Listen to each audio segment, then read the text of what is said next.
All right. I am at peace with the universe. Jordan, please begin our mission.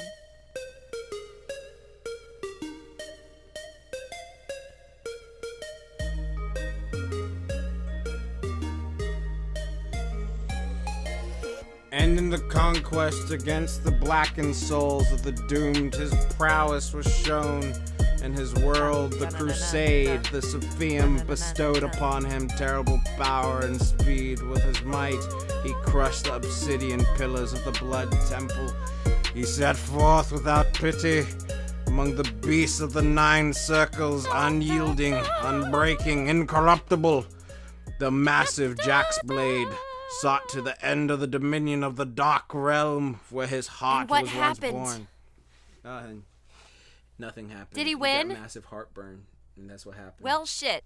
Did he have a Tums? No, Tums don't Damn help it, heartburn. Jordan, Those only you help should stomachs. always carry Tums. They don't help heartburn, they help stomach pain. You know what? We're going to get to the bottom of this. But first, we're Yeah. going to start today's episode. Welcome, everybody, to the Weird Flex But Okay podcast, your comedy, weebs, workouts, and advice podcast where we answer your questions. If you would like to submit a question, please email us at weirdflexbutokay. Please email us at weirdflexbutokaypodcast@gmail.com or tweet us at weirdflexpod on Twitter. The music you've heard in every episode is by What's My Name on Instagram and Soundcloud, and I made a whoopsie doopsie fucky wucky. Yay! Yeah. Blah. Now you can join me in my cocoon cheese of misery. Blah. Listen, we're gonna just be covered in cheese forever. Yes, that's what I just said. I don't know why, cheese. but it's how I feel. Jordan, how are you feeling? Are you feeling covered in cheese? Yeah, my heart hurts because it's full of pain.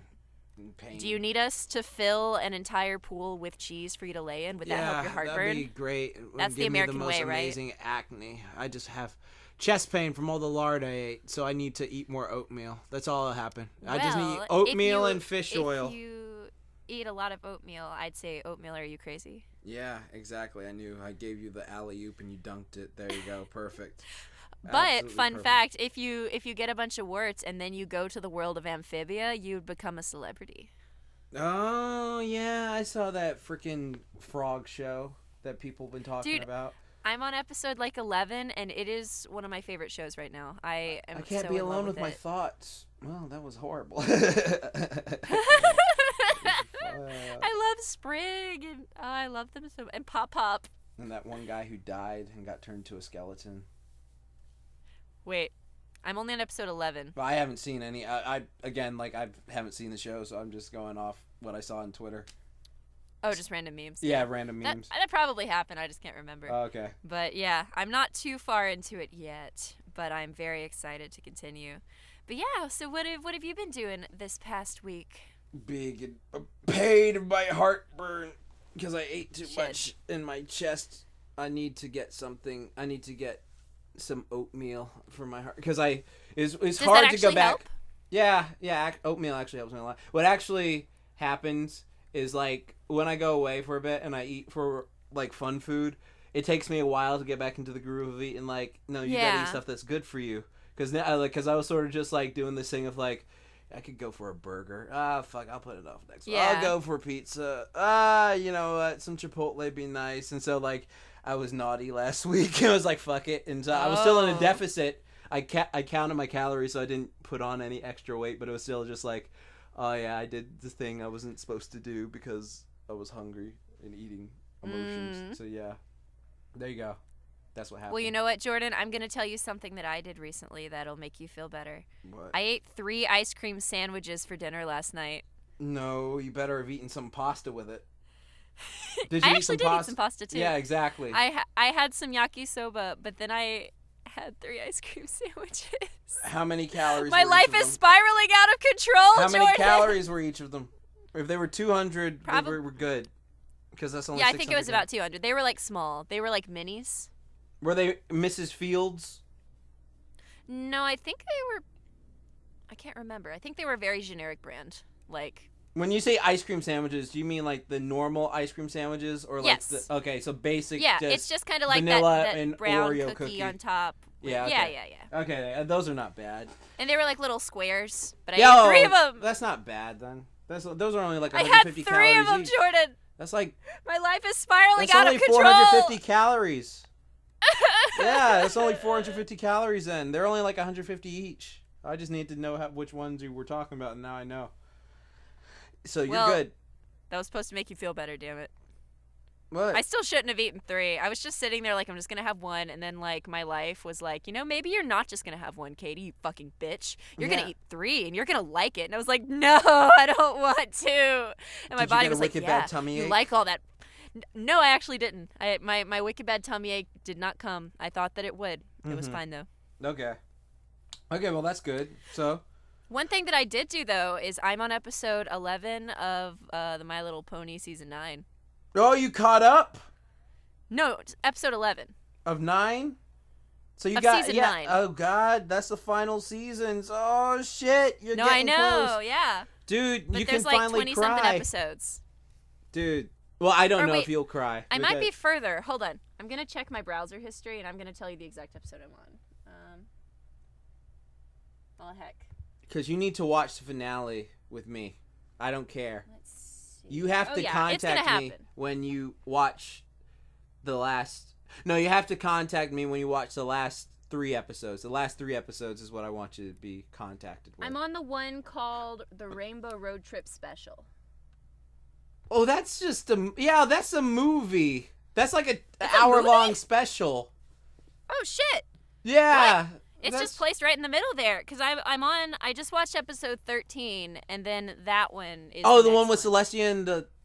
Yeah, they went on a vacation. Oh, so you know how, like, Sandbar likes to smash them? Yeah, oh my god, Sandbar was, like, stealing my heart. He's such a little cutie. Yeah, dude. Yona likes Sandbar. Yona take you home. Yona smash. The good way. Smash! Dude, that Yona episode was so wholesome. Yeah, she was Also, I got to meet Scootaloo's aunts. Oh, yeah. Yeah, those ants. They were so cute. Not the... Oh, yep. They were good. Yep. I almost said something, so I was just like, I caught myself, and I was like, no, we need to get to that together. Something. Yes, they were super adorbs. But yeah, that is what I've been up to, watching all those cartoons, doing animations and shit. Yes. Yeah. And I have 2 shows booked this week for that Dinner Detective thing. Oh, Dinner Detective? Yeah, it's that improv show that I do. Oh, yeah. Like Bob's Burgers. I'm doing one private show, which is fun, and then I'm doing one this Saturday where I'm going to be first to die, so that's fun. Oh, shit. How you going to die? Can you tell us? I can't tell you. Ha ha ha ha ha. You'll have to, I don't know, go to one and find out. Go to the Dinner Detective Theater. I don't know. Do it. Find one and see how people die. It's cool. Mm-hmm. We die. We like to... Death is fun. Yay, death. Mm-hmm. Speaking of death, Jordan, how about we go to our first question? Yeah, what is our first question? Jordan, are you religious? We've never really talked about this on the podcast, so I guess this is a fun thing to talk about. IDK, just moving us along. Okay, well, this is the best way for me to put it, because I have a religious tattoo on my chest. So, because, like, when I was 18, I was like...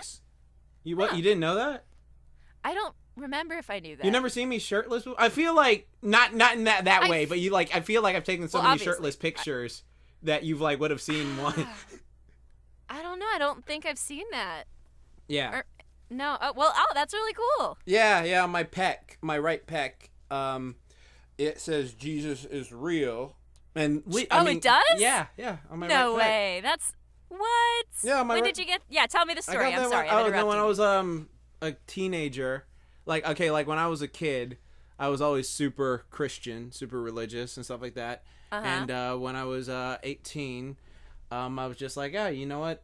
I'll get a tattoo, because like when I was my family, when we turned 18, it was like tradition to get tattoos. We don't have to, but like pretty much all of us do. So like I got one on my arm, I got one on my chest, and that one was just like, oh, Jesus is real, and it's just like, well, it was good as it's not like I mean, it's not good in the sense, but like, I mean, like, Jesus actually was a real person, so I can like, it works on multiple levels. It's not like like God is real, something like, because that'll just start a bunch of arguments or some shit like that. But like, I was super Christian for a long time, and then like I think around, I want to say like 23, 24, I became more. I'm very spiritually aware, and I do think there's, I do like still pray to God, like, can you please help this? Can you do this, or something like that? And I do like, oh God, like help me out, or like I gotta let you know. I guess it's God's plan for stuff like that. But it's like I feel very much in my own destiny. I would say this. I'm very spiritually aware. Like I would say spiritually agnostic, because there's a lot of stuff where I'm very spiritual. Like I'm very super spiritual, just from the meditation and other stuff I do in my life. But it's not like overly like I got to go to church. I need to go do this, that. I'm very much like oh God, please help me out in this situation or something like that. But I'm not like, oh, that's the only way out or something like that. And I do think like I like, to me, I'm very just super spiritual. That's the best way to put it for me. So I would say like spiritually agnostic, because it's just I don't know. What does spiritual mean to you? Like, what does that mean for you? Well, like I believe in like a lot of stuff that you just can't explain. Like it's just like, well, yeah, there's a lot of stuff where it's just like, well, you can't explain that, and then someone with science will say, well, this is why that happened. Then like there's a lot of stuff where I'm just like, no, I feel like that was another thing that helped in that situation. Like they're just something that's why it's called having faith in certain situations. Like there's just, for me, that's what it is. Like it's not like, because I know like we have friends, like I say like we have friends who are like pure atheists, and we have friends who are agnostic, and I'm just like more spiritually agnostic. Like it's just like, oh, I very much believe like, oh, I could this place, even though it sounds crazy to a lot of people, like the spirits in this area, and it's just like, okay, like very Avatar-esque like thing of like, oh, this, like there are people there and stuff like that. It's just sort of like how I believe in like energies, like exactly, like energies and stuff like that, like spirit, air, energy, stuff like that. So like that's what it means to me. So it's just like I'm very spiritual. That's really interesting. It's very like vague but also specific, because like with religion there can be so many different elements at play, and it can be so gray that it's just kind of like an interesting thing to carry along with you. At least from what I'm hearing, you don't seem to take it as literal. No, I take it as like if I pass on, right, and there's something there, they'd be like, oh, okay, like that's cool. But then like there's a like because I had a talk recently with some people about this. It's just like, okay, like oh, if you could, like when you pass on, go to a place where like, okay, you're in this paradise or something like that, and you like live forever. Like I don't know, like I think the concept of existing forever is kind of tiring to me in a sense. That sounds torturous to me. Yeah, like forever. That sounds like a bit like, okay, I don't know, like it just, I don't know, it sounds like a bit tiring, and then like you can like it's one of those situations like that. This will spiral into a whole different conversation. I just believe like your soul can travel on some other way. It doesn't have to be like there. I just believe your soul like travels on, just because stuff like just the way dreams work and like make you see and think of things in certain ways. Like that's just my personal opinion, but I don't ever like bring it up to go like, oh yeah, this is exactly what is somebody asked. So that's why it's perfectly fine for you to talk about stuff. You shouldn't worry about starting an argument just for saying how you feel. If you try to tell someone else how to feel, or if they're wrong, or etc., if they're not hurting anybody, then that's a problem with the person doing that. If you're just expressing something that you believe, that's perfectly fine.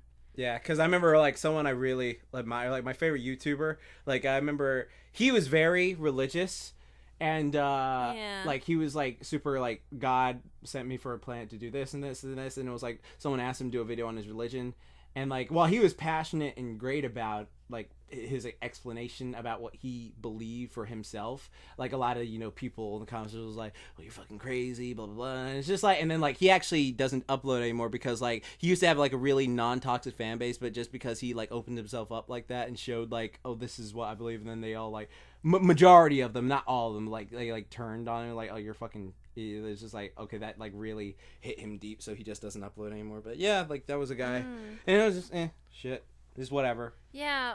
When it comes to like religious stuff, being born in Alabama, the Bible Belt, like Christian fucking everywhere, I was also religious.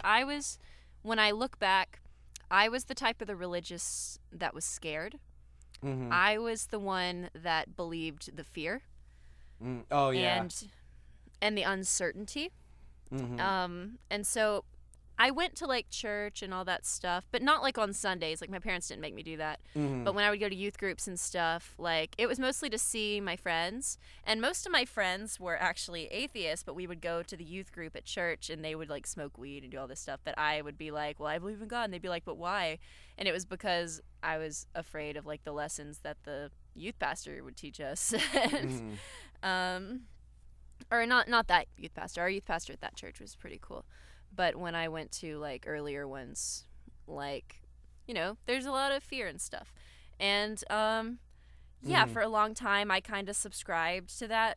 I wasn't a very passionate religious person. I was a very passive religious person. I said I believed things, but my actions were mostly just, you know, be a good person, don't be a dick, etc. But I was very passive and shy and timid, and I wouldn't really like, you know, question anything in that sense. And so I just kind of like went along with whatever, which mostly just involved eating donuts and going to the thing. And if somebody was like, do you believe in God? I'd be like, yeah. You know, I didn't do any actions that necessarily backed up my belief except show up and eat donuts and say whatever they wanted me to say. And although I, you know, supported like LGBTQ rights and like, you know, all of the stuff that the church would, you know, supposedly stereotypically be against, I was full-fledged in because, again, my friends were a very rambunctious bunch that I ran with. And I've been going to cons since I was a little girl. So, like, I'd seen a lot. And so I was like, you know, just for fitting in purposes with the school that I went to, I think. That kind of describes a lot of it. And my boyfriend in high school was the son of one of the people that was big in the church. And so he was my high school sweetheart. And we dated for, like, 3 to 4 years on and off. And I remember I ran like the nursery at the church for a little while, and it was pretty fun. But the day me and him like broke up for good, I was like, why am I even here? Like I started questioning like am I just doing this for other people? Like what do I actually want to do? What do I actually believe? Because I was just showing up on Sundays feeling this negative feeling, having to see him and see people that didn't seem to want me there. Like they did, but they didn't at the same time. I didn't really feel like I belonged there. Like even the people that were going there, it didn't feel right. So I just stopped going. And my parents never forced me to go to church. My parents don't even go to church. They say they're Christian. You know, a lot of my family says they're Christian. And like, you know, they'll talk about Jesus and all that stuff. But my parents were always like, you know, that we say this is what we are, but we're not going to make you go to a building every week. And I really appreciated that. Right. So they were kind of passive in that too. And so once I started being like, you know, maybe this isn't for me, and I slowly started moving away from church and religion and stuff, I felt so much better. And I started talking to more people, getting more perspectives. And my relationship with the word God and religion changed a lot.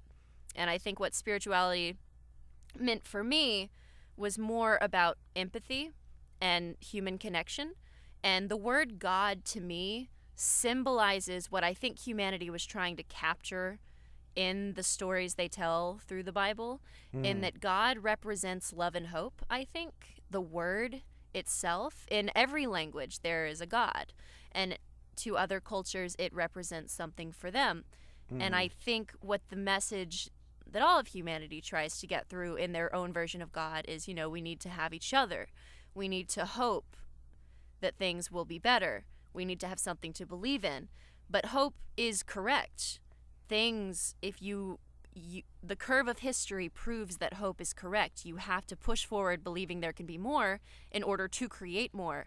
And so that kind of manifested into probably what is known as God just a long time ago. And that's my kind of thought, is that it's not very literal. It's more what it represents to humanity. And so when people say they want something to believe in, whether that's God or hope or justice or whatever, that's kind of what I see as that representation. And I do believe in those things. Just like the stories that I love to listen to that teach and guide me, maybe that's the Bible for somebody. But it's when you take that and try to do it literally to where it hurts someone, or, you know, interpretation, etc., stuff like that, that it gets like not good. And so just like I learn a lot of lessons about morality and stuff from like the shows that I watch or the books that I read, the entertainment that you consume, the media you consume does a lot with your relationship with others in terms of teaching you how to communicate and relate to others. And so I think church might be a first hand experience for someone for that, because at a young age they kind of bring you in and they teach you these Bible lessons that I remember learning, and the morals of those stories sometimes were good. Mostly I just like to answer the trivia questions to get candy, because I like doing trivia when we watch VeggieTales. But yeah, I guess that's kind of my casual relationship with religion, is that I don't identify as religious, but I believe the concepts behind religion are valid, and I think that people subscribe on different levels. But I think that there can be biases, because when there are people that I meet that are very, very religious, and it's almost everything that they bring up in a conversation. Like, there's one thing to be passionate about stuff, and I love hearing about people's passions, but sometimes it can get to a place where I feel like they're trying to bring me in or do this or that, or where if I say this isn't something that I do, then it's taken as if like I'm not in the club or something. I don't know. I've experienced that a lot. Yeah, not necessarily you're attacking them. Not necessarily attacked. Like I felt at times where I am, like that there's kind of a passive aggressiveness if you don't subscribe to certain things. And like I have met family members that when hearing that I'm not really subscribed to anything, I do have a cousin that he was younger, and I think something also else, some social stuff might not be there for him. And when he casually heard that I wasn't religious, he was like, "What? But what's going to happen to you?" Like, he was terrified. Like, cuz he was just so in that belief system. Yeah, that when he heard that I even casually was just like, "Yeah, I don't really do that." He got upset. Like, and he was maybe 13 or 14, and I'm like 24. Like, right. And this was like when I was like 20 something when I met him, so he was like 12 or 13. And it was so weird to see how passionately upset he was. And and he was like, again, a kid, so I get it, because I remember when I was his age and I had that fear, I was not the outward expresser. I would have just internally been scared, because I had a lot of fear. Right. And I'm glad that I was able to work through that, and that whoever is experiencing their spirituality or their whatever it is, that they're doing it in a way that fulfills their life but also helps them get close to others, because community at the end of the day is really what we crave. Right. And that's what church really is for so many people. It's a community.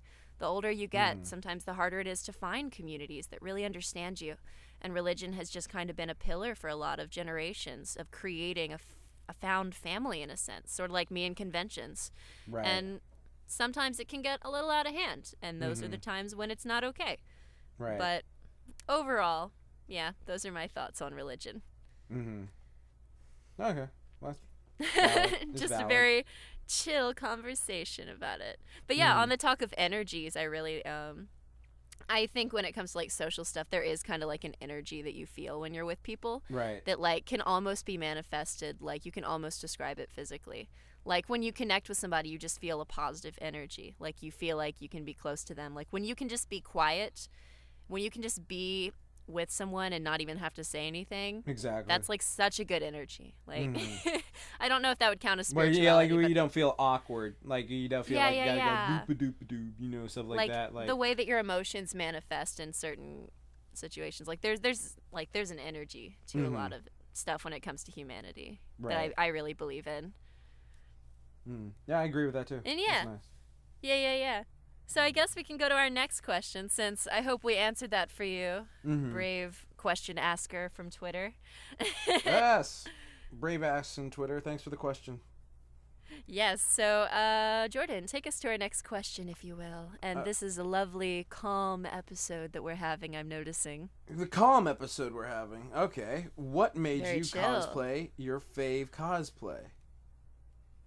Or what it said, no, it's like, what made you cosplay / what is your fave cosplay? What is your favorite cosplay? My favorite cosplay is Wendy's. I'm just gonna say it. Yeah, I love cosplaying Wendy. Yeah. I love it. Well, I don't cosplay, so I don't know what people are talking about. I have Halloween. Yeah, costume. we've talked about cosplay before. So for yeah, Rock it's like Lee, a Halloween... when you wore that costume. Yeah, it was a Halloween costume. It was a Halloween costume. Yeah, we've had this conversation. Yeah. What is it? Well, what made you want to cosplay Lee? It was for a video, right?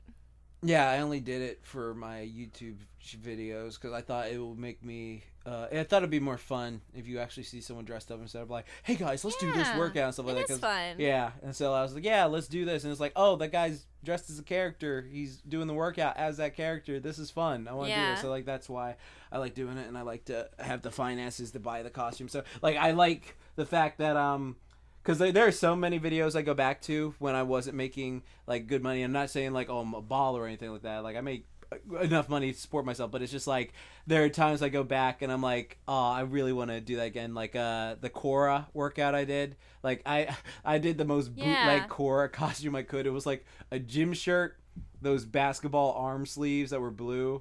I took a hoodie and wrapped it around my waist to be like symbolize of her thing, and I like wore like a headband or something like that, and it was like it's so bootleg, but it's like, oh no, you get what I'm doing. It's doing Korra. And then the Batman one, all I got was like a bat mask and a black t-shirt, and I drew a thing on. Though I will say some of the stuff made me creative, because like when I did my Overwatch stuff like the tunes, I remember the way I did it was I got some yellow yoga pants for Tracer. I borrowed my mom's brown jacket. I printed out so I guess I kind of do cos because I was making shit. So I was like, there you go. I got a gray shirt, and then I printed out the Overwatch symbol, and then I cut it out and I glued it to my shirt, and I had to make sure like it didn't fall off when I was jumping around. What else did I make? Oh yeah, I can just go through my stuff. Like this is fun now. I can go through the ones I made. All right, so that's like, awesome. Ninja Turtles one was probably my most bootleg one ever. I got like a green, like a dark green shirt that I cut the sleeves off of, and then like I got 4 yellow squares of yellow paper, and I cut them all into squares, and I glued them all to the shirt so it looked like a shell. And then like I was like Cowabunga Booyakasha. And then I got my old Taekwondo belt and I tied it around my head because it was an orange belt, and it was like, yeah, there you go. So that was funny. That's so fun. What other ones have I made? What was your first one? The first one I made? Yeah. I think like what made you like, you know what, I'm gonna take it to that next level. I'm gonna make it. Oh, because I wanted to stand out on my YouTube channel. Like everyone else was doing sort of the same thing, and I was like, oh, this is me. Yeah. This is Jaxblade. So like now it's kind of funny. Like if someone copies like this style, I was like, oh, you're copying Jaxblade. I thought that was kind of funny. But what happened? Yeah, that was pretty much. Yeah, I was like, I like the fact that I was standing out. Ooh, I have another favorite. The one of me and you that's trending on Reddit right now. Oh yeah, the one. I love our cooking by the book costume. Little John, and that was fun. That was so fun. And it was like the Prince of all Little Johns. Yes, if we could have made like an actual funny music video for that, that would have been amazing. That was so great. That was so fun. And then it's like, let me see, does it have 100K views yet? Because I know it was. Dude, it went from Reddit, like 60 to 90. It had like whatever 5.9 or 6K ups. Like I don't do much with Reddit, so yeah, I don't use Reddit. Oh, it's at 92,000. Damn, on Reddit. No, it's at 6,000 Reddit upvotes, 200 Reddit comments, and it's shot up from like 60,000 to 90,000 over like 2 days. Damn, so, that's amazing. And everyone's complimenting your cake, so there you go. Aw, hell yeah. Somebody said that I was thicker than a bowl of oatmeal, and I've never felt more blessed in my life. Yeah. She's thicker than a bowl of oats. What's her Insta? Yo, man. Yeah. I saw somebody shared my Instagram picture of me dressed as like the pig Kigurumi with the 2 balloons on my ass. Yeah. Where I was just like thick, and it was so funny. Somebody was like, damn, she's thick. Yo. Oh my god. Dude, she's so fucking hot. It was so funny. Oh my god. But like, I think another comment that I really liked was an interesting one because I couldn't figure out who it was. So if you're listening, if you're listening to the podcast, please let me know. So somebody named Mamator or something on Reddit. They commented, man, yeah, we were like, me and that girl were childhood friends. Here's her Instagram. we hung out like in and I was like, oh shit, who is that? Who are you? Really? Like, who is this mystery person that's on Reddit that's like, we're childhood friends? So I went to their Reddit page, but there's not like any indicator of what their real name is or if there's any pictures. So I'm just like, shit. But I don't want to just ask, who are you? Because I don't. Just go ask. I don't know if you knew someone, dude. If you knew someone, but what if there's somebody from my past that I don't want to reconnect with? I don't know. I don't know who it is. I mean, I don't have a lot of those people, but like. Well, when you were a little kid, who they are. They said like little childhood kids. So I'm imagining like you used to play in the sandbox. Maybe we were kids. Yeah. Maybe it's Brandon, my first childhood friend from elementary. Maybe it's Brandon. Daycare. Yeah, so you should check. I think you should check if they say childhood, because I feel like there was we went to high school together for someone like that, or like someone, or we went to middle school. But the fact that they commented, like, the fact that they felt the need to comment, like, hey, we were childhood friends, that makes me like, oh, how close were we? Like, I was so genuinely curious, but I was so nervous to be like, who are you? Because I don't want to be rude. I don't know. I'll do it. Who are you? Oh my god. What's his name? Well, I'm gonna go look at it. It was right like now. Mamator, like Mamator. I don't remember how they spelled it. Mamator or something. And it's just Mamator. like, and they linked my Instagram saying like, oh yeah, we were childhood friends, and I was like, who is this stranger? So I was like looking on their page. So yeah, if you're listening to the podcast, comment below and tell me who you are. No, comment down below. That was funny. That's funny. But yeah, so that's one of my favorite. That's someone you know. Costumes that we did. My first cosplay ever was Sakura from Naruto, and it was because I loved Rock Lee too, and I carried around a Rock Lee plushie, and Sakura it was at doesn't AWA. love Rock Lee. I know.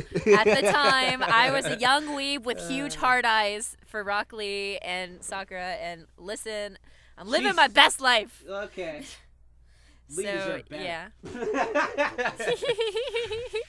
And so yeah, that was my first costume, and what made me do it was my mom told me about cons, and I think I've talked about that on the podcast before, and she was like, we're gonna go do that, and I was like, oh hell yeah. So me and my friend at the time, me and her mom went to a con, and like my mom and her mom still like hang out every weekend. They just got back from Atlanta, going to like drag shows and like going all over Atlanta to eat pie and cake and fun stuff. Right. And they had a great time, and they're just gals palling around, and it makes me happy. Gal pals. Doing all that stuff. And she almost brought me this really cute suitcase. My mom's the type of lady that every day she'll send me a text like, hey, I found this really cute thing for $1. Should I buy it for you? And I'll be like, Mom, that's a really cute, like, random thing that you found, but you don't have to keep buying me stuff. And then she'll be like, oops, I accidentally bought you a case of Nutella. And I'll be like, Mom. Mom, I love my mom so much. That's awesome. Your mom's awesome. She's a really cool person. She's so wonderful and giving, and it's just, yeah. I hope I can be half the woman she is when it comes to the things that she does for our family and for just the way that she is. Like, you know, I think I've talked about it before. Like, there's things that it's like, you know, maybe I don't want to be like. But most of the things when it comes to my mom, it's like I have so much love and respect for her and what she's done for me and for everybody. Like, she's awesome. She's a great woman. Mm-hmm. I agree with that. She's a really cool. Yeah. And really cosplay's cool. So let us go to our next question. Oh, I can go ham on this. All right, I'm ready. All right. Is there an ending to a show or book series or manga that you enjoyed that made you angry? As in, so angry it soured the whole thing. I only have one. No, I have two. Oh, I have two. Oh, bitch.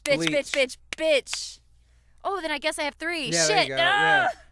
Oh, no, I have five. I know exactly. Okay, shit. Okay, first I'm going to start off with the one that just really, it sent me on a spiral to hate this manga forever. And anytime anyone brings it up, I have to tell them how terrible it is. Strawberry 100% is a shit-ass manga, and I will fight your mom and your dad and your little cousin and their fucking dog over this goddamn shitty-ass manga, because he ended up with the wrong bitch. Strawberry 100% is a manga about a goddamn boy that sees a lady who has strawberry panties, and he's like, oh my god, I have to find her. Her panties are so fucking cute. And he's like, we have to be together. It's destiny. That's and weird. I won't tell you what happens for the goddamn 600-ass chapters of that stupid manga that's all filler. I don't know how you managed to get goddamn filler in this manga, but he ends up with the bitch that doesn't deserve him, and she treats him wrong, and she bullies him, and he was like, oh, but I love her because she's really pretty, when the strawberry girl is, like, really shy, and I'm like, fuck you. Wow. Anyway, that's I'm going back to anger management over this manga. Good, do it. No, but yeah, that's a big one. And then, obviously, Bleach gave me some thoughts. It didn't ruin the whole show for me. I still enjoy the first half, but it did take me away from Bleach for most of it. But there's a lot of Bleach that I like. Full Metal Alchemist? Yeah, Full Metal Alchemist, the original one. Fucking fuck the that original stupid ending ass fucking ending. I hate that movie, fucking ending. That movie was shit. That movie was bullshit. Shit. It was fucking shit. I can't even sell it. I tried to sell it recently, but I lost like the paper that you have to have in the front of the box cover, so I can't fucking sell it to get rid of it. This is how we met. We talked Full Metal Alchemist. we talked about the fucking movie, and you were talking about like, this shit was awful. And that's exactly what happened. Goddamn sucked. That ending was terrible. Even the aesthetic. Sure, Edward looked really cute in his old-timey clothes. And yes, of course, I love Edward and blah, blah, blah, blah, blah. He looked adorable, and I will fight you over that. But that ending Okay, we'll go on that right now. Shit. I'll say that he looked more badass. That ending was terrible and shit. He's cute in whatever he wears. That's my argument. Edward is my baby boy, and he's a cutie-wootie, and I love him. But that ending, goddamn, ruined him and his brother and everything, and I was so mad and so sad and so angry. And Wenry got nothing. And Rose, what are you doing, Rose? You don't belong here. Rose, why are you coming back? No one cares, Rose. Fuck you, Rose. Everyone died except for the people who what's needed this underground city? What the fuck are you doing? This isn't in the manga. Your creative liberties mean nothing here. Fuck that movie. Fuck that ending. Fuck that ending. Shit. Yeah. And you know what? Watch it again. You know what I will say, though? What? There's something about the original series that I have to defend. What, Mac? Alphon's voice? Well, obviously. Yeah. Okay, there's two things about the original show that I have to defend. One, Alphon's voice actor. Yeah. Two. When you compare the opening and ending theme songs of the original series to Brotherhood, I have to say it, man. They were bops. The original Full Metal Alchemist had some banging ass songs. Ready, steady, never look back. Ready, steady, give me a good life. Well, let's get started. Ready, steady, go. Has someone fused them together yet? Like fused those jams are so fucking lit. Has someone fused together Full Metal Alchemist and the original with the new Full Metal Alchemist, like Brotherhood, like where they crop the series together? Because like I agree that the first half of Full Metal Alchemist, the original series, is fucking phenomenal. But then like, is there a way to like? Because they say it on the manga. Yeah, I know. Is it a way to do that? Because remember, like when they did shit in Full Metal Alchemist Brotherhood, there's a lot of shit where it's kind of like. It wasn't as effective if you just watched Full Metal Alchemist Brotherhood, you didn't see the original series. There's a lot of stuff where it was just like, okay, I'm watching this for the first time. It doesn't feel as like epic, but when it happened in the original, it's like, oh fuck, oh shit, like, ugh. Like there was shit that, like, you know exactly, like the whole iconic fusion dance scene that we don't have to talk about. Like that was. Well, they did that in both. I know, but it worked better in the original than it did in the Brotherhood. That's fair, because I think when you and also the greed fight for the first time, the greed fight worked way better in the original. That's a good fight. I will say the Brotherhood fight between Envy and Mustang. Well, yeah, that wasn't in the original. Exactly, and that fight, I love that fight. Yeah, exactly. And I will say, when it came to the homunculi, wasn't in the original. Wasn't Sloth actually his mother? Sloth was his mother, and then Wrath was the little kid that died. Yes, but in the manga, so in Brotherhood, they had the Fuhrer King Bradley. He was Wrath. Yes. And in the original, and he was Pride. They had that big monster as Envy. Sloth. Envy. No, not Envy. No. Sloth. Envy yeah, stayed the same. Yeah. Sloth was yeah. the So giant that was an jack interesting change that I actually in the original I kind of liked. Pride being the Fuhrer, like I liked some of that, but ending wise. No, like I mean, obviously, yeah, we've already circle jerked around. You didn't like Pride, the kid in Brotherhood? No. I liked him, but I liked the take the original did with some of the homunculi. Although I think it was definitely improved upon and made better for Brotherhood. But I think it was a noble try, I guess I will say, for the information that they had. I will give credit where credit is due. It was not very good, but it was noble. It was a noble attempt. Because it's like, okay, so like with Brat, it was like let me see. Where did they go wrong? Because you remember how in Soul Eater, Soul Eater's another one where everyone hates the ending to Soul Eater. Like both. God, I read all of Soul Eater, and honestly, it wasn't the worst ending, but it was like, what just happened? They just trapped the guy on the moon. That's all they fucking did. Yeah, that's all a they lot did. of moon fighting, a naked lady moon fight thing. It was weird. And then they were like in the show, it was just I gotta punch you in the face and then you die, and it was just like okay. Yeah. Whatever. Yeah. I mean, okay. God, it's so interesting, like how the manga versus the anime. The manga of Soul Eater is way better than the anime, folks. In my opinion. Definitely. Yeah, especially when you see what Black Star did. Cases. Black Star was fucking a monster in the manga versus the fucking show, where he's just like sort of annoying. In the manga, he does this whole thing where he's fighting with his spine broken, and it's just like so hype.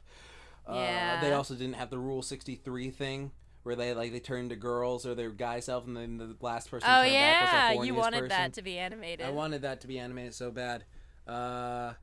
Digimon is the biggest one for me. I fucking hate the ending to season 2. Because fucking Tai and Sora should have got together, and they can't do a fucking movie where they like in the whole movie. Because Katy, you never watched Digimon, so you don't understand the pain I went through. Yeah. Like in the movie, they fucking have this whole storyline of Sora being upset at Tai because like he did something where like she thought like he cared for her in a certain way, but he didn't. But like he actually did, and he was trying to apologize to her the entire time, but he didn't know how to say it. And so at the beginning, he's writing an email, and his little sister Kari sends it to her. And then like Sora, after all the Digidestined fighting happens, finally gets the email, and she's just like, "Tai, it's about time, dear Sora. I'm sorry, whatever. It's just like it's about this time." And it's just and it's just like love Tai. And then there's this one scene where she's like smiling at the camera, like that. Stupid Tai, and she's like smiling like ah, and then like there's this whole scene where they talk about in the middle where she's like,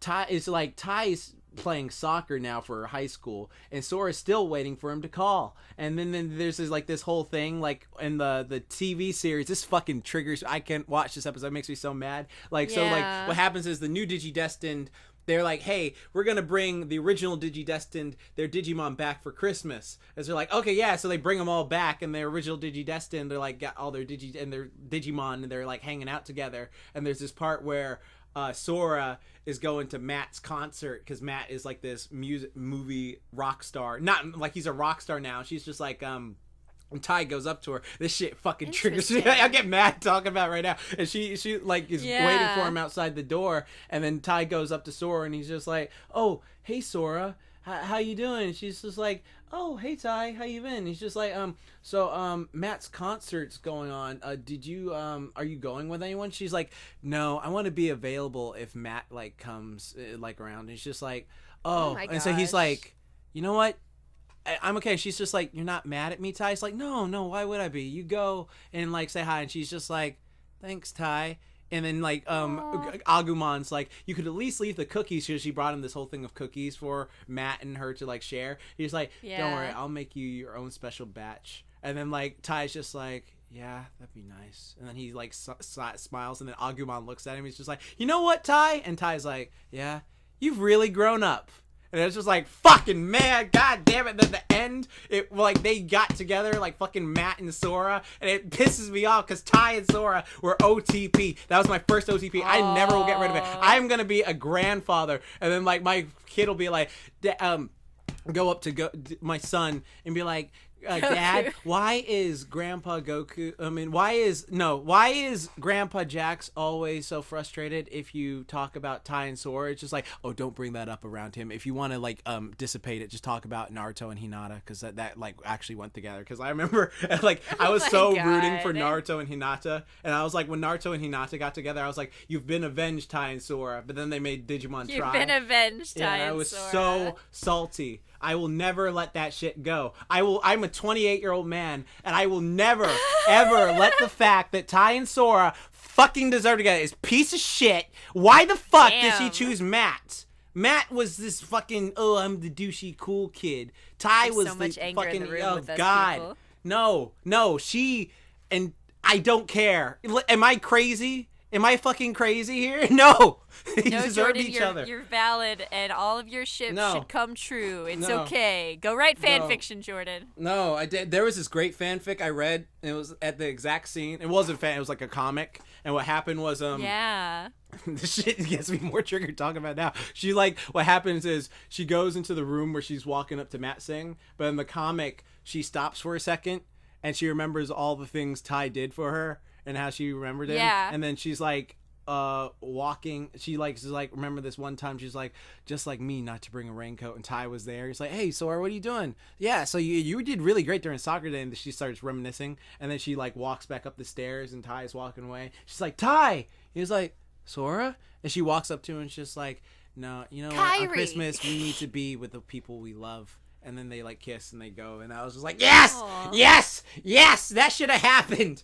That should have happened. Aww. If I could change time. Well, maybe one day your fan fiction will come true. But no. In the meantime, let's go to our next question. No, let's not go to our next question. Why can't Tai and Sora be together? Why?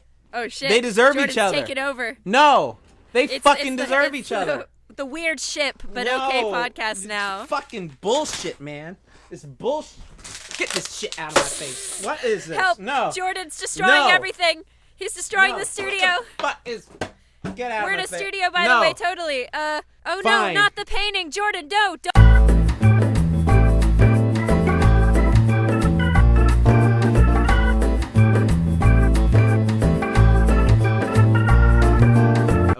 We're back. Sorry, Jordan just totally destroyed the studio. Apologies.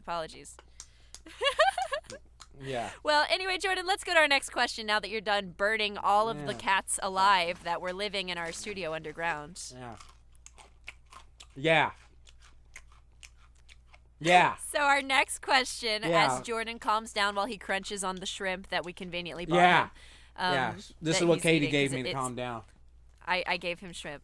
Can you two tell us about your I grew up with these shows? Not necessarily your favorites, but ones that you remember that had a big impact on you. Personal shout out to The Littlest Hobo and Maya the Bee.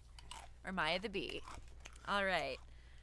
Let's see here. Shows that had an impact on us positively that weren't necessarily our favorites. Well, I guess Digimon is out of the question for you. Fuck that. What? Damn it, I didn't tell you. Oh no! Ah!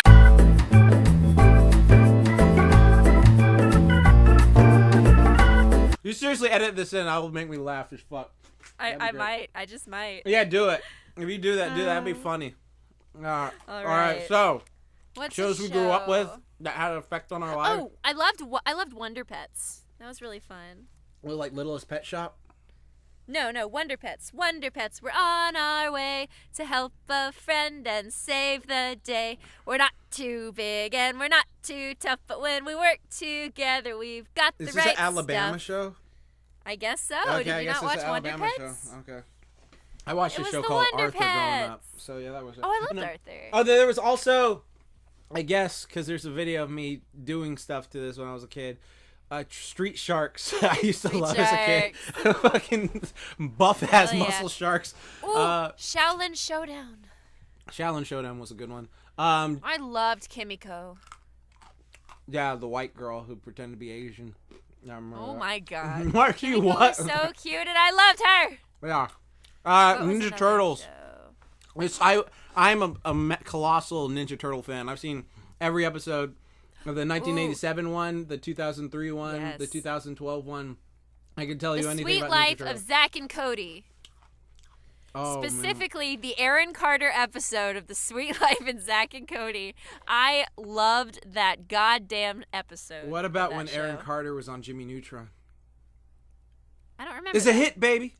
It's a hit. Give me. It's a give hit. me up Oh, I to remember me. that. Roll up, roll up. Oh, Mom and Dad said we need to have a talk. It's a baby bombada. You remember that? That Aaron Carter? Yeah, I remember. Well, yeah, Aaron Carter in any of my Disney or Nickelodeon shows made me very happy. I'm trying to think. I'm just talking about like shows that were kind of kid. What was the question that Pants? You asked this, didn't you? Love you, Pants. By the way, you're great. Love you, Pants. You are the ultimate like beacon of sunshine. I just want to say that, Pants. They had like an impact on us. But Jimmy they didn't necessarily. Jimmy is what I call her because she's my Jimmy. Oh, nice. But yeah, they didn't necessarily have to be our favorite shows, but they had an impact on us.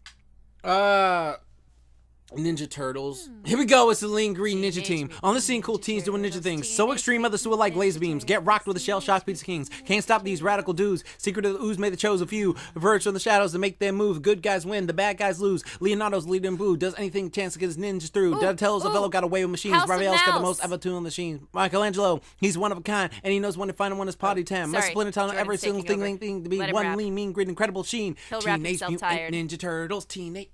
That's the 2012 rap though, but I love Ninja Turtles. So Alright, so anyway, aside from your rapping, let's not forget the goddamn House of Mouse. The House of Mouse. Oh, yeah, that show was... I was so upset because Gaston was alive in it. I was like, how are you alive?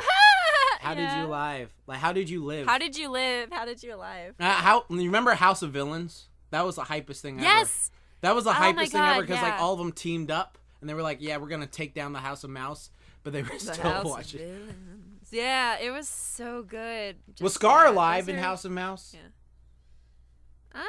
Scar? I think so. I think they were all canonically somehow there. You remember in House of Villains where fucking Pete was like sitting with the villains and it's just like, your son works there, so why the fuck are you trying to sit with the villains? I know. You know that? So it's like PJ. It's like, come on, Dad, what are you doing? Like sitting with the villains. It's just like... That's amazing. Come on, Maxley, let's fight him. And then at the end, they would tell a joke sometimes. They would just have, like, Bill Farmer just be like, oh, okay, kids. Why did Mickey want to go to space? To see Pluto. And I would die. I would fucking die laughing because they would just have the voice actors do silly, cute stuff. That was funny. Growing up. Remember hot dog, hot diggity dog? Hot diggity dog. That's Mickey Mouse Clubhouse, not House of Mouse. Yeah, those are different shows. You were a kid. They are not. That show was not. You were as a baby good. at the time when that show came out. So Actually, I think I was a little older when that one came out. What? Hot dog, hot diggity dog? I think so. I think I watched that with my niece, but I don't remember if I watched You remember that Roly one. Poly Oly? He's Roly Yes! Poly Poly Oly. He's the roundest kid around. Oh my god, I loved Roly Poly. And Bob the Builder. What about Stanley? The one with the kid with the talking fish? Stanley, yes. And his big brother was actually nice to him. And Zaboomafoo. Remember Zaboomafoo? Zaboomafoo! I love Walking Zaboomafoo! in the woods one day, Kids and Martin saw something strange. A little leaping lemur that wanted to round and play. And they would jump around. Those berries he eats look so good. Well, I wouldn't know. I'm allergic, so. Well, that's true. That's fair. That's fair. Well, these are magic berries that aren't allergic. You aren't allergic to because they're magic. Oh, I'm allergic. That's probably true. I'm totally allergic. Yeah, those are, I guess... Remember how they would try to get him? Such a positive impact on me. Cause, like, remember how he would, like... Yeah. He'd be like, we need to give Zaboomafoo his fucking berries before he says anything. He's very active, like, oh, excuse me. Well, Zaboomafoo! He was just fucking turned into a fucking hand puppet. Yeah, he would just go fucking crazy. I loved it so much. I love Zaboomafoo. He's fucking turned into a sock puppet. Oh, what is this? Yeah, I saw this today. Oh, did you see that, speaking of nostalgia, did you see that Blue's Clues thing? Yes. That shit made me cry. Blue's Clues was so good, and it made me tear up. And it was just like Steve was like, "Hey, can you help my cousin out? Like, he's gonna need a lot of help here. Can you do that for me?" I was like, "You got it, Steve." And Joe, I got your back. Whatever you want, Steve. Whatever you want? Oh, heck. That Man, touched my heart. there were so many good shows, and I'm glad that there's more good shows today for kids to love, and My Little But Pony they will don't help have Face the children. anymore. Oh shit, you right. Face was the great kid from Nick Jr. I remember Face. Well, I Hey, think kids, one Face thing that's here. just so great about the internet is that we can like see all these shows and share them with the generations after us and all that. Speaking of the internet, got him. Oh, okay. Speaking of the internet, okay. Oh. Jordan, why don't you take us to our final question? Oh, okay. Somewhat deep, somewhat not. Okay. What are some things you dislike about social media? Some things? There's a lot of things. There's a lot of things. I'm going to bring up something that Saberspark brought up last night on the POS podcast because we got this question on there last night. And I thought it was really well done. Shut up, phone. Shut up, phone. Besides the fact that social media can be addictive and time consuming and get you out of the way, it like creates a lot of hive mind mentalities for a lot of things. Yeah. It's just like a lot of people have hive mind. Like we were talking about how, I know this is controversial, but whatever, let's finish this up with a bang, people. Like there's a lot of shit that like we have with like this cancel culture thing, right? Where like someone will just say something and then just by them saying it, even if it's a complete lie, people will just be like, oh, that's true. And then they'll like all go together and swarm. And it's just like, it's this hive mind mentality, which can be dangerous. Or like there's a thing that's like such a massive hot take that'll have like 300,000 like likes on it. And it's just like, well, no, I completely disagree with that. That is just wrong. What you just said was just there. But you'll have like these people like, yeah, I agree with that or something like that. And it's just, like there's shit like that sucks. Yeah, because it's a hive mind. I do think that you know, obviously we're trying to answer the stuff about what we dislike, but I think that I do just want to say there's so many positives to having like the nuance of all these perspectives coming, and like the internet I think does more good than bad, and I do believe that. But I do think that the bad can be louder. Overshadows than the good, that it does because it like is loud. But But the privileges that we have through having this connection, I think, outweigh a lot of the negative. Although we do need to work on the negative, and solutions need to be found. But I just wanted to go ahead and say I love the internet, and I think it does a lot of good. But yeah, one thing I will say that I saw recently that it was really messed up. Like, it's something that I, as a business marketing person, would be like, oh, that's a good idea. But on the morality side, I think it's very fucked up. And when it comes to outrage marketing, it's not something I really like or support. And explain that to the audience. Outrage marketing. Yeah, so I'll tell you exactly what the specific example I'm going to say is, but first I'm going to tell you what outrage marketing is. So outrage marketing is when you purposefully do something controversial so that both sides of whatever it is are talking about it, and so you get views or clicks or potentially money through the fact that people like the idea that it's controversial. And so an example of this that I saw recently that honestly, it feels like one of the... I never thought something like this could happen, but it also feels like, wow, of course this could happen. So here's what happened. You know the Pro Jared situation? Yeah. Yeah, and obviously you can, do your own research and we don't have to get into that. I wanted to talk about the marketing side of it. Holly, who is, former Game Grump person, who is also one of the women in question that Jared was like... When he brought up all the screenshots. Yeah. He was like doing stuff with, and with the cheating situation, Holly was the girl in question. So like the controversy surrounded Jared, Heidi, his ex-wife, and Holly. And what happened that I'm referring to is Holly has a clothes line. Mm-hmm. And she, sells clothes and stuff. And she made a shirt after all the stuff that went down that says canceled. And she had Jared model the shirt and posted it with links to her merchandise. And I just thought that was very fucked up on a lot of levels. Because despite your thoughts on a lot of stuff happening with Jared and Heidi and their divorce and all this stuff happening, and you're making a direct profit there, maybe. I mean, like, it felt very dirty. It felt very like Holly making that shirt and having Jared wear it. Like, I understand what they're doing again from a business side, but it just felt very wrong. It felt not okay. And the fact that the internet creates a way for this to be so profitable and so easy to do. Not that outrage marketing is only from the internet. Of course it happened before, but it was just so, I don't know, it took me by surprise, and I didn't like it. That's the thing I don't like about the internet, I guess, is that it's so easy to profit on tragedy. Yeah.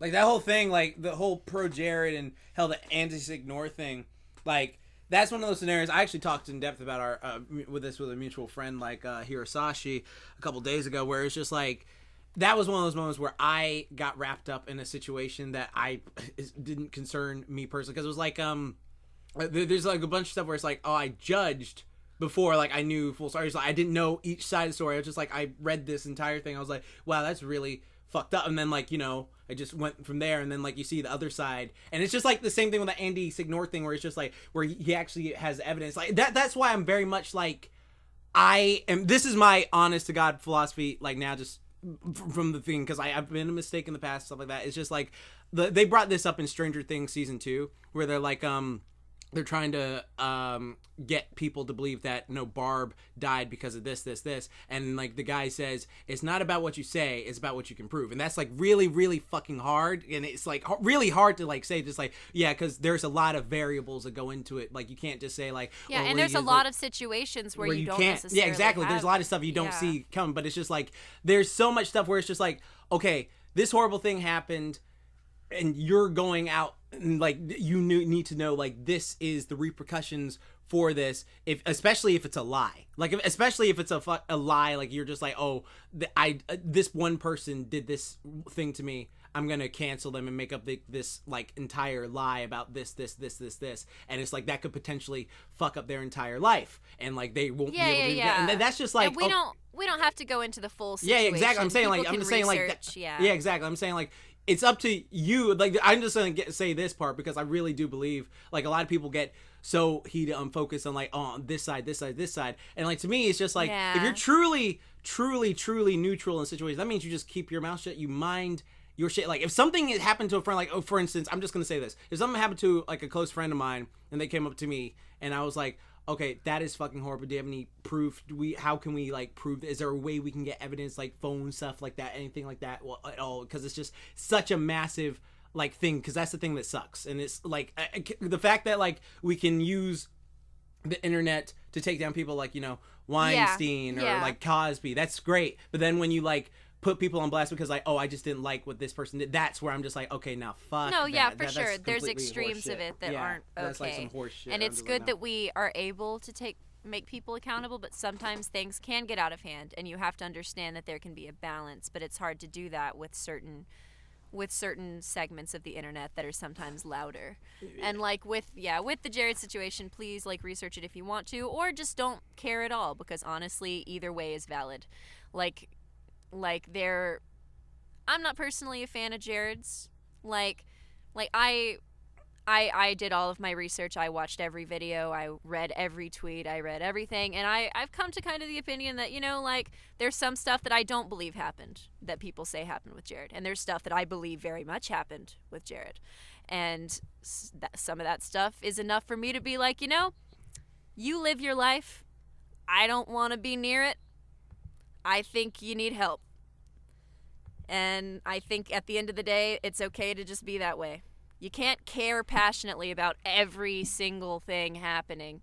And at the end of the day, they're all doing okay, and they're moving on. I mean, it's like, the way I see it, it's just like, that's their life. Like, I'm not like, this is nothing to me. It's just like, ugh, shit, it's horrible. When it comes to public figures, and, like, there's stuff about the situation that I am like, I'm glad that some of it was made known because of the certain circumstances, and when it comes to certain stuff, there's stuff that, you know, in a perfect world it would be private, but sometimes situations do call for being spoken out about, and who's to say sometimes if a person's struggle should be faced alone? And, you know, and so it's there's situations where I 100% am like, yeah, keep that private. But then there's some where it's like, who am I to say? And I'm not the call for either, really. I'm just one person. And I keep my shit private. And there's a lot of stuff that they probably do keep private. But, we know, and that's all we can do is just move on and know what we know and do what we can do, which is deal with our shit. So, yeah. So, yeah, research that yourself. And, that's one thing that I dislike about the internet is profiting from tragedy and the fact that there's just so much dirty money and immoral stuff that goes around with tragedy, too. Or with the cancel and call out stuff. And, the fact that there are people that genuinely want to change. And it's interesting when I see, because, of course, on one hand, accountability is important, but sometimes it's hard to figure out when is, what is the line? And then when it comes to forgiveness or moving on from accountability, where is the line of have they, quote unquote, suffered enough, or have they done whatever in order for it to be okay for us to forgive them? And because we're in a world where everybody can know everything, sometimes it's hard to truly say if we can find that answer. And sometimes forgiveness doesn't mean you're allowed back in their life. There was one situation that I thought was very interesting that I don't know any updates on, but there was this kid that I think wanted to go to Harvard or something. Do you know what story I'm talking about? He wanted. I'll tell you some details. Of what I know from back then, but I don't know any updates.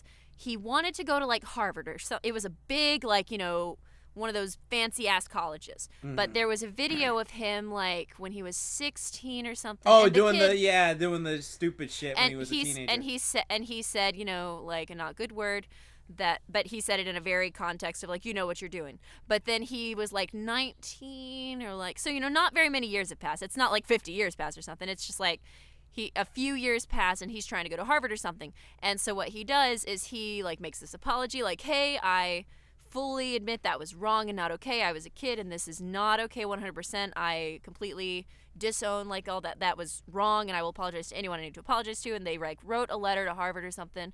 And so people were okay, apologize. But there were some people that were you sure, but that doesn't necessarily mean we have to, do whatever. And so Harvard, I believe, was we don't want you here. And he got really mad and was why? I apologize. And it's yeah, you apologize, and that's fine and wonderful. Go live your life, but that doesn't mean we have to let you into our university.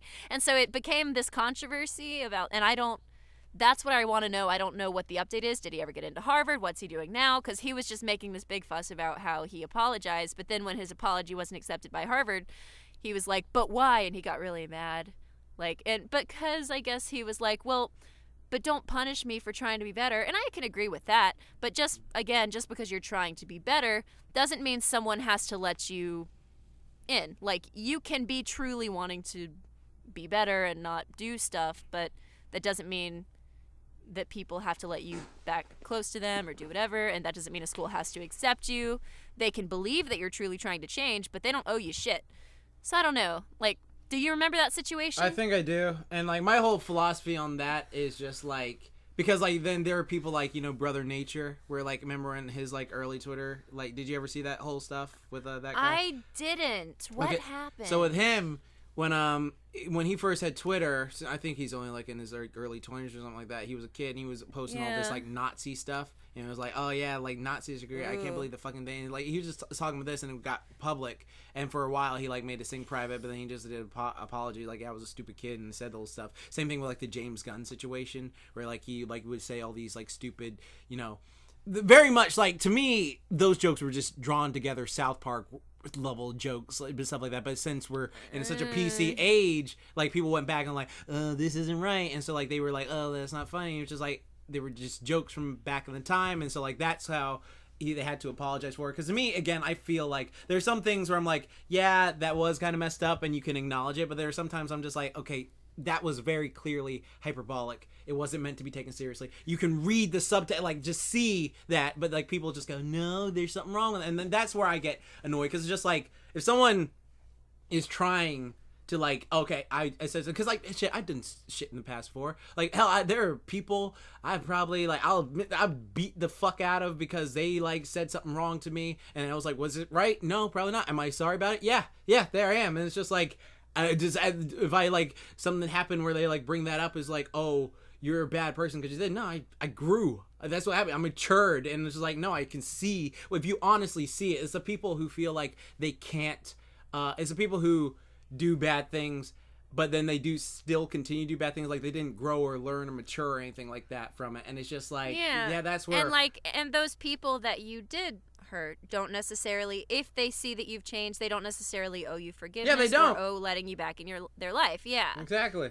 So just like with anybody that's done like certain bad things, there's going to be people that no matter what you do, it's like you can't make it up to them, or they won't want you back in your life, even if you try to be better. And you have to just be able to live with that.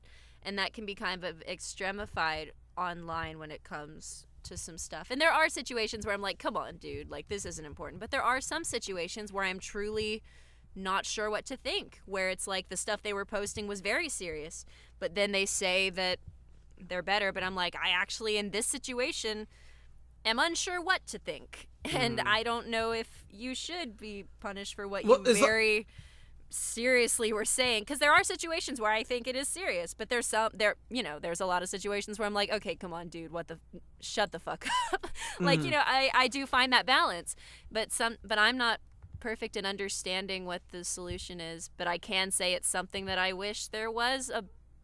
Well, it's like the thing you said before, like when we were talking at MomoCon in the room about like there are certain things where it's just like, okay, I'm not forgiving you for that, because like if you like, again, like molest or rape or like a child or some shit like that, it's just like, yeah, fuck you, get the fuck out of my face. But like you like again, like we were saying, like, oh, if you accidentally murder someone, because that's a passionate of thing, like, yeah, it happened, I like, we got into a fight and I choked him to death, I went to jail, I did my time and I got out, and it's just like that. And it's just like, yeah, it's a horrible thing you did, but again, it's just like I have a different sense of like what I can forgive and forget, because like there's some things where it's just like that where I'm just like, yeah, fuck, I can't forgive that sort of thing. Yeah, but and then there are based on things your experiences too. Mm-hmm, yeah, because it's just like, okay, yeah, if you did that thing, it's just whatever. Because like, again, I know a lot of people in the military, so they've done shit they're not proud of, but they had to do it because it was either them or the other person. So it's just like, yeah, well, I see that right now, so I'm not gonna hold that against you. But then there are people, it's just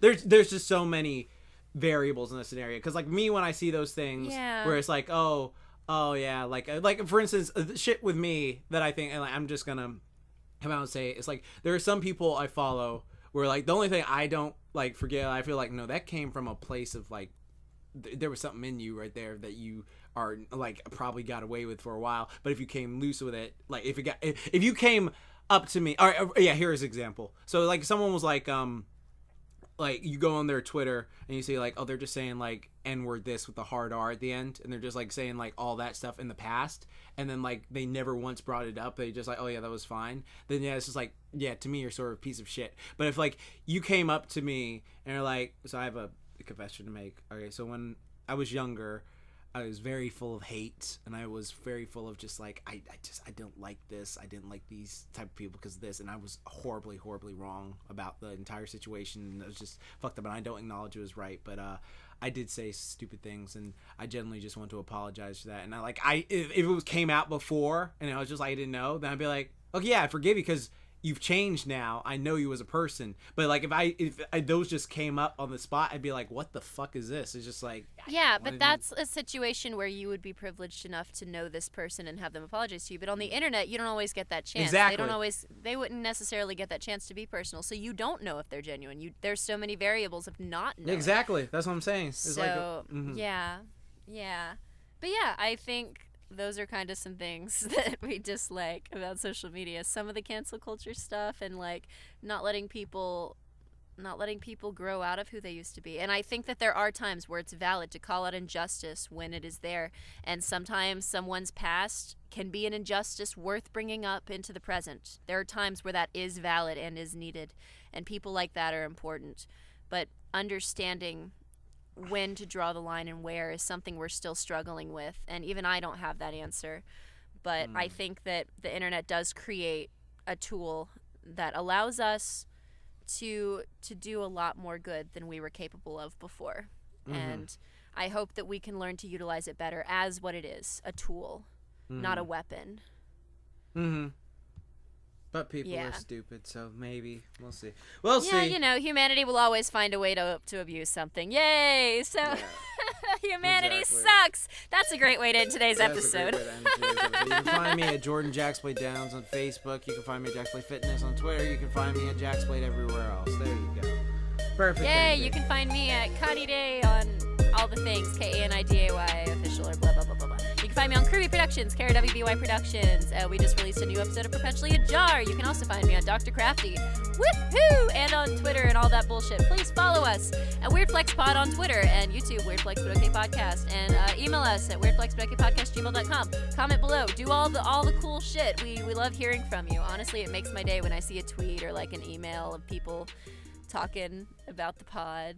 Like actually, I want to say this real quick. I have a friend that is a cosplayer. She goes by Nova Kira.